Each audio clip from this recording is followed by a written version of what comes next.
ఈ 12 చేతులతో అయితే పుట్టారు అని అంటూ ఉంటారు. స్కంద అంటుంటారు, మురుగా అంటుంటారు, పిలిస్తే పలికే స్వామి అంటుంటారండి.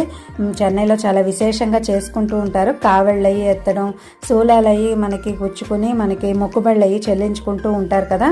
పళని ఏంటి మనకు తిరుచెందూరు అంటారు, అది కూడా అనుకుంటూ ఉంటారు కదండి. మురుగన్ అనుకునేసరికి ఈ ఊర్లన్నీ దివ్యక్షేత్రాలన్నీ మనకి తలుచుకుంటూ ఉంటారండి. తారకాసుడిని సంహరించడానికే పుట్టిన అతను అనుకుంటారు కదండి.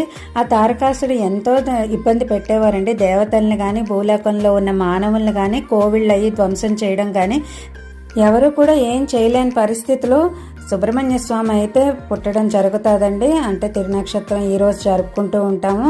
ఆ కారణం చేత పుట్టిన అతను అంటూ ఉంటారు, ఆయన అంటూ ఉంటారు. ఆయన్ని ఇలా కొలుస్తూ ఉంటారు. ఇప్పుడు పొంగల్ అయితే నాకు రెడీ అయిపోయిందండి, ప్రసాదం చేసుకున్నాను. నేను చెప్పాను కదా కట్టు పొంగలి మస్ట్ అని. ఈరోజు ఉట్టి పొంగల్తోనే నేను